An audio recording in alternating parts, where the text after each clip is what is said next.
Assalamualaikum warahmatullahi wabarakatuh. Jumpa sama aku, Yuni. Apa kabar? Semoga selalu baik dan bahagia ya teman-teman. Buat penonton baru, perkenalkan aku Yuni, mahasiswa akhir yang sedang menunggu prosesi wisuda. Aku single dan tinggal di rumah orang tua.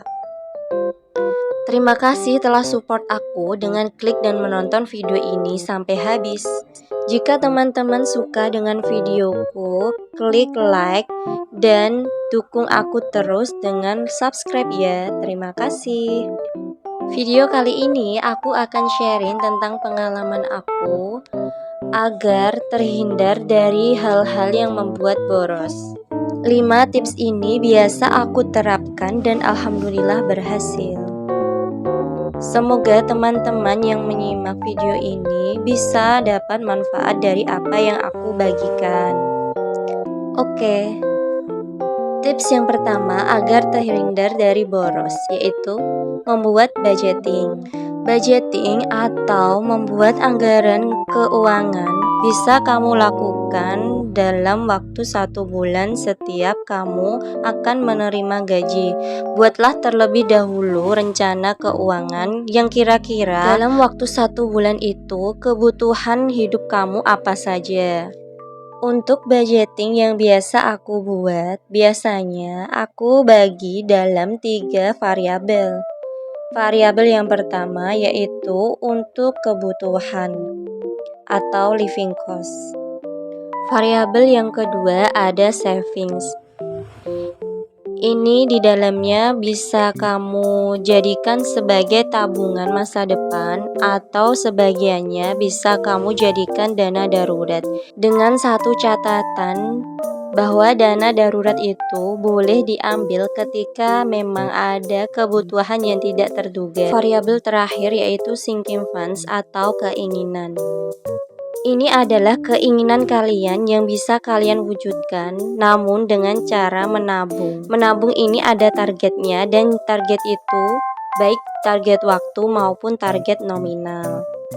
Kuncinya, jika budgeting kamu berhasil, maka kamu akan terhindar dari boros.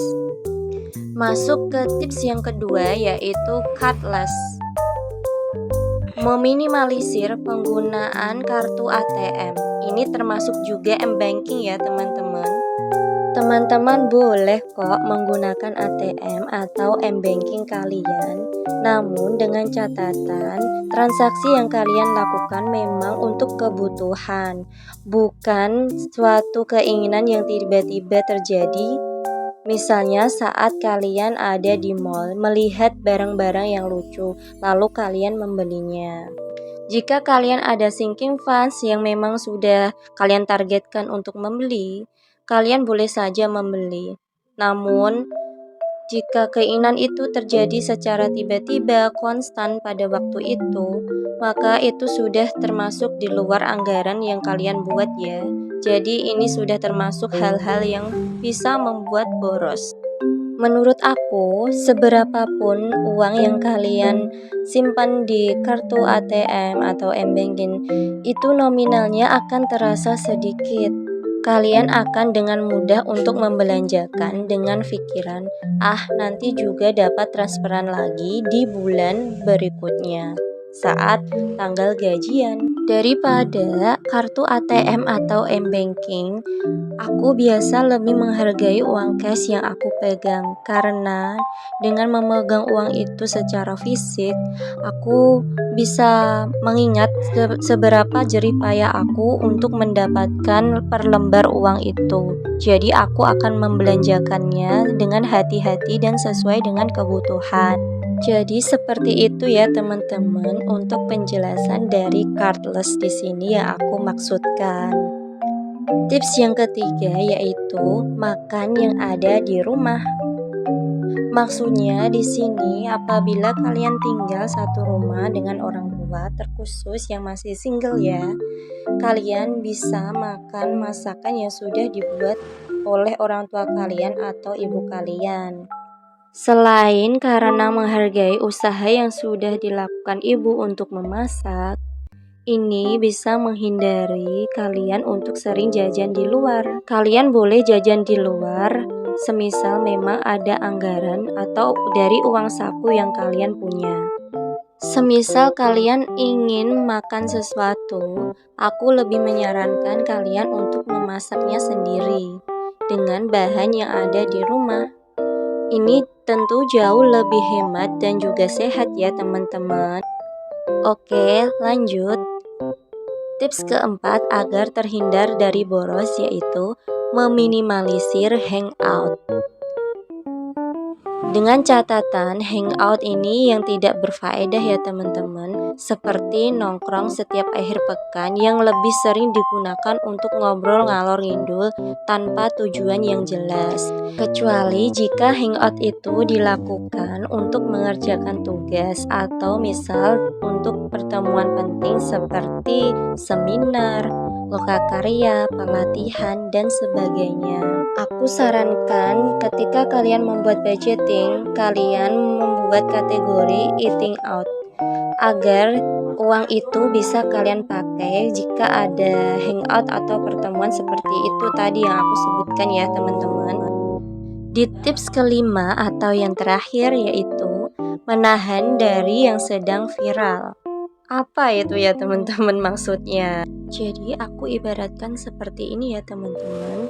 Kebetulan 3 bulan terakhir ini di kota aku sedang pembukaan restoran cepat saji yang lumayan banyak ya. Ada sekitar 3 atau 4 restoran cepat saji yang dibuka di kota aku.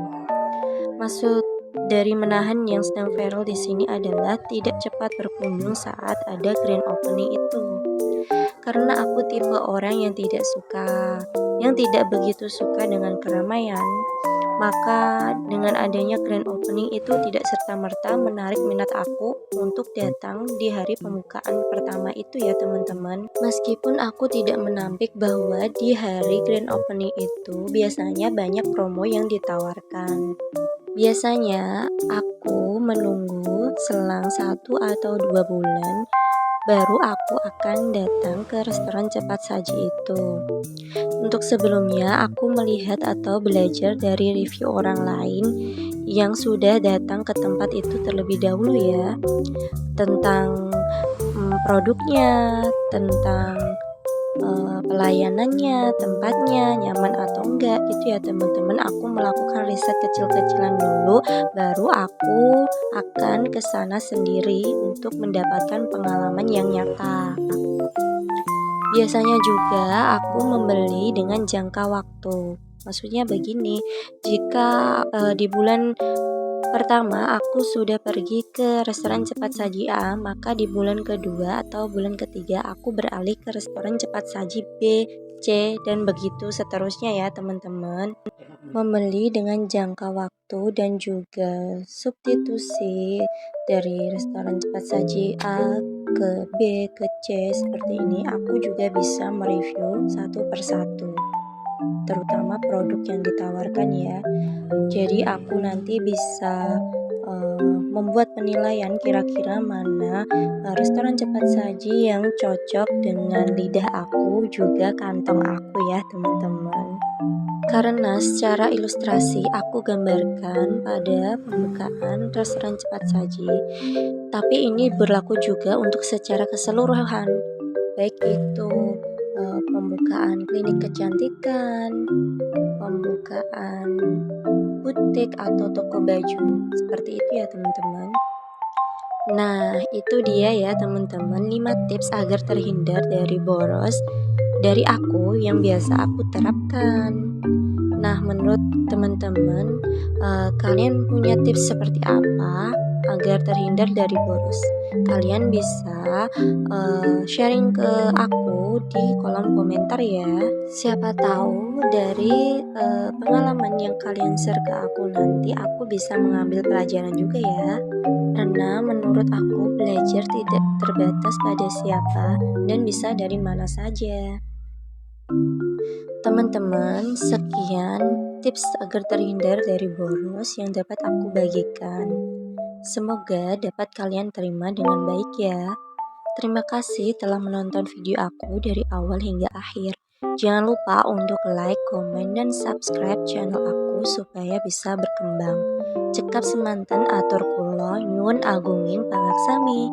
Wassalamualaikum warahmatullahi wabarakatuh. Bye bye.